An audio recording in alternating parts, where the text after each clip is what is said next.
For Honkai Star Rail splash art illustrations, they introduce the characters in a visual way. It's the artwork most people know of when referring to any character from the game, similarly to the card or wish artworks in Genshin Impact. Hi, I'm Mei, and in today's video I'll share my insights from studying the Honkai Star Rail art style, specifically how the characters are drawn in the splash art illustrations. I won't be covering the character design since I already talked about that in one of my previous videos. Instead, this video is more of a guide for how you would approach drawing a Honkai character illustration if the character design was already provided. As with my other art style analysis videos, I'll go through different elements and use this to draw a character in the Honkai Star Rail art style. You can take the elements you like from the art style and incorporate them in your own art. That's what I like to do after analyzing art styles and artists at least. I want to learn what things I like about the art style visually as well as drawing process-wise, and then incorporate this into my own art to develop as an artist. If there's one fandom that's shaped my growth as an artist, it's Genshin Impact. I've studied its character designs and art style in the past, and since Honkai Star Rail shares a similar foundation, I got curious about how the art styles differ. With this video, I'll also look into those differences. Now let's start with the first element, the composition or the poses.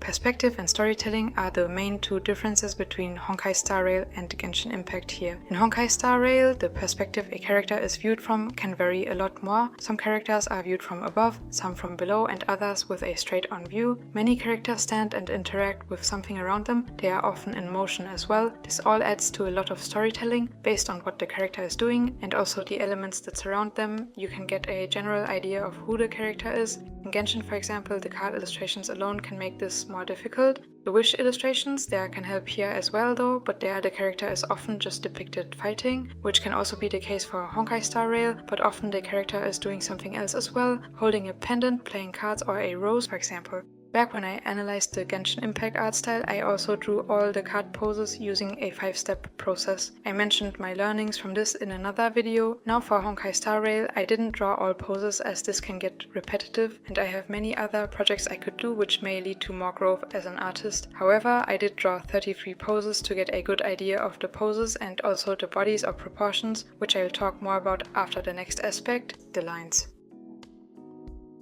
The line work varies in thickness, with thicker lines often used for the outer silhouette and the face outline. Hair and outfit parts especially show the varying line thickness, with inner lines being thinner than outer silhouette lines. In some parts, lines are painted over and transition into shading. This can especially be the case for the skin, where anatomy often is shown through shading rather than lines. Lines are usually dark brown, however, the colors can change slightly to match the color around them. This can help to keep the outlines soft and cohesive. Darker lines are more commonly used for outer parts and silhouettes, while inner lines can be more colored, adding a bit of a hierarchy to different parts of the illustration. Especially patterns have a softer look here through colored lines and sometimes even no outlines. The proportions are stylized and idealized. In the 3D models, the same base is often reused, but in splash art illustrations, proportions can vary more and be slightly pushed. Legs can be longer, the silhouette slightly wider. Overall, bodies are thin and limbs flowy. Female characters usually have small waists and larger chests if they're older. Necks are very thin for small female models, while male characters have thicker necks. Characters are rarely bulky or overly muscular. Hands are usually elegant. Each character might also look slightly different, as they are not all drawn by the same artist, but rather by artists adapting to a unified style. Overall, you have different body types, similarly to Genshin Impact. I saw this image by MDJSN on DeviantArt where various Honkai Star Rail body types were included. These would be 3 body types for male characters and 5 for female ones. For Genshin Impact, you have the medium male and female, as well as the tall male and female, and the short female body type, which would be 5 body types for the characters you can add to your team for the game. In Honkai Star Rail, these would be 8 body types overall.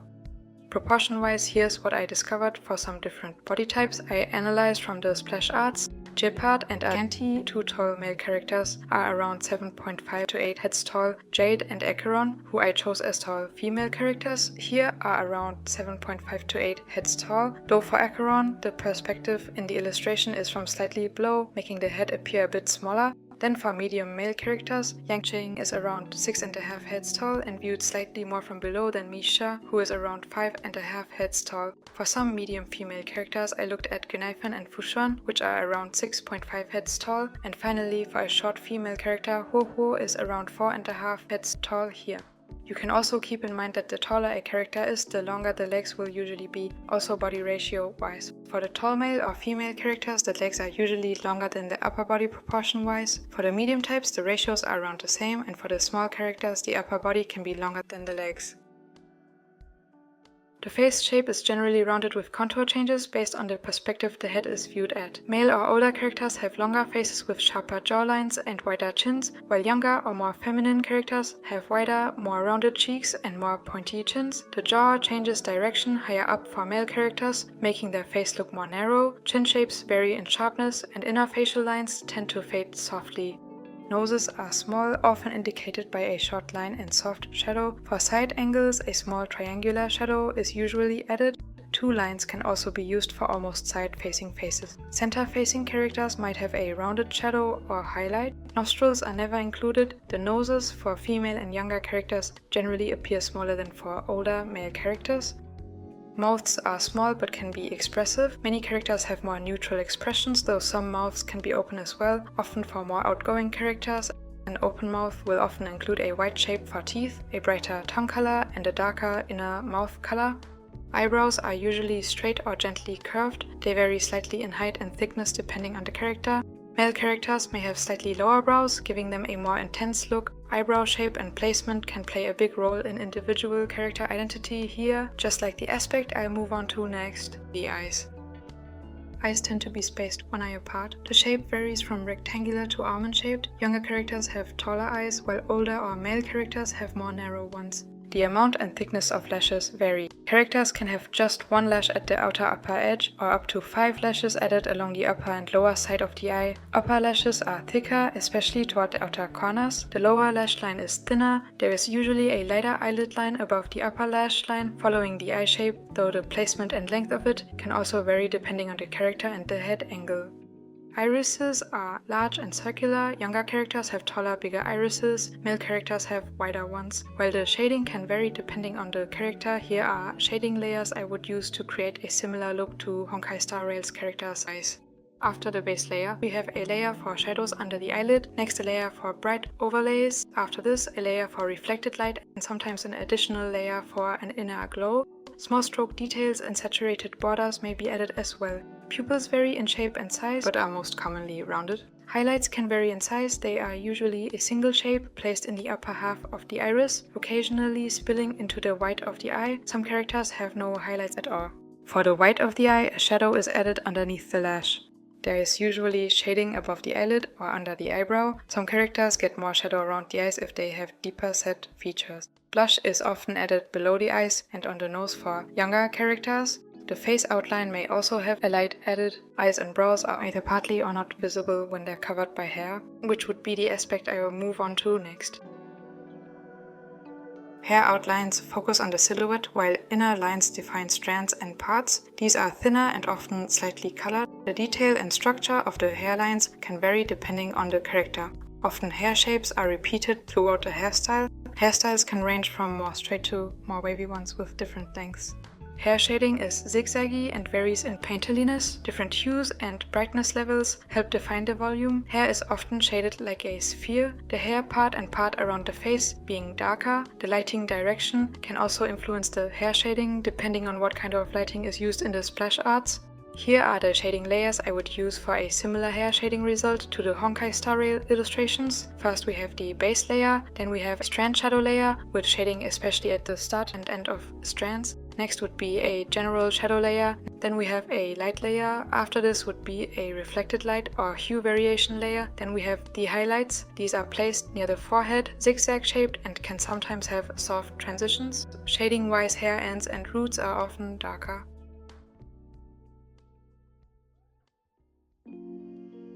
Honkai Star Rail outfits are unique, often based on the character's world, combat type, or faction. Outfits usually include layers. The first layer can be pants, shirts, or dresses, then capes or jackets can be added as layers, and finally many accessories, usually a lot of metal ones. Shapes like triangles, squares, and circles are often used here. The shapes for more intimidating characters tend to be more sharp, while shapes for more friendly characters can be more rounded. Patterns are usually added and tend to fit to this while adding more detail. To get a better idea of the outfits of Honkai Star Rail characters, drawing fan art of the characters can help a lot as well. Just looking at the art and maybe noting down aspects in text form is good, but for all my art style studies, I find actually redrawing what I see kind of forces me to understand what I observe in a deeper way. The best way to study art styles in general for me is to, for one, make notes in text form, but then also apply what I see when drawing, is what I discovered over time. I also talked a bit more about this in the character design video I mentioned before. I, for example, went over the benefits of using 3D models for this, but also the benefits of not using them and relying on screenshots and so on, which can help to in a way create your own 3D model of the character and their outfit in your head while drawing from references. I drew Anaxa and Jingdu for a stamprally event, which I'm participating in this year at Dokomi, a convention. Getting to draw them led to those insights and was really enjoyable. In case you'd like to check out the stamp rally event, for which some other artists and me drew 2 TCG cards of Honkai Star Rail characters inspired by the Fable of the Stars event, I'll leave a link to the project in the video description. You can find out more about the outfits in the character design video I mentioned. I'll focus more on how the outfit parts are drawn here next. Thicker lines emphasize the silhouette, while thinner lines are used for inner parts mostly. Lines also define edges, sometimes transitioning into shading. Fabric folds are shaded to show material type. Tight fabrics use sharp shadows. Looser ones use gradients or more rounded shapes. Colors tend to be a bit less saturated and darker than in Genshin here. The illustrations tend to include the characters' colors, which can align with their combat type. Characters with warmer colors in their designs feature warmer tones of black, whereas characters that have cooler tones in their design would have cooler tones of black as well. This way, especially white and black areas are subtly tinted to fit the design, but also the lighting in the splash art illustration. The scenes often affect the colors here as well. Compared to Genshin, Star Rail's character illustrations have more various colors that are not only defined by the character's design because they are placed in scenes and often interact with elements. This usually also affects the aspect I'll move on to next, the shading. Lighting tends to be rather neutral, leading to brightly lit characters. The lighting is usually white or slightly warm color-wise, but it can change depending on the character as well. Common elements that define the shading are bright highlights along edges, blue reflected lights, blended soft gradients, and sharp contour transitions. AO shadows may also be added for depth. AO shadows here would be ambient occlusion shadows, shadows that show the form or volume of different parts. They are usually placed at the outer side of the different parts. Specific shading for different parts includes a mix of smooth and hard shadow edges for the skin. For tight fabrics, zigzag or triangular shadow shapes tend to be used. For loose fabrics, more big and round gradients can be included. Leather tends to be portrayed with sharp zigzaggy shadows and sometimes lights. Finally, metal parts include light reflections. In general, the shadow colors tend to be more muted than for the Genshin characters, but this can vary depending on the character as well. Here's a layer setup I would use to create a shading result similar to Honkai Star Rail. First the base color, then a first shadow color, after this a darker shadow color, next is a light color, finally a layer for reflected light or hue variation. One of the darkest skin shadows will often be underneath the neck, which helps to put more focus on the character's head. The neck will also sometimes have more as well as less saturated shading. What stands out to me here would be the highlights that are sometimes used on outfit or body parts to add more shininess, especially for shiny materials like metal. Additionally, a glow around the character would often be added as well. While this can count towards the shading or lighting used in the overall illustration, I would count this more into the extra effects, what I'll move on to next. What I would count in here would be the way body parts can be separated to add depth as well. This can be applied by making arms or legs that are further back be tinted blue or have less contrast. Another way parts can be separated would be through the lighting and shading in general, by adding slight outlines. Now about the glow I mentioned before, it's not always added. Where it's added, it makes the character stand out more, and in the case of Dr. Ratio or Imbibitor Lunae, for example, it leads to a bit of a divine look. the glow can be colored so it fits to the overall lighting in the illustration.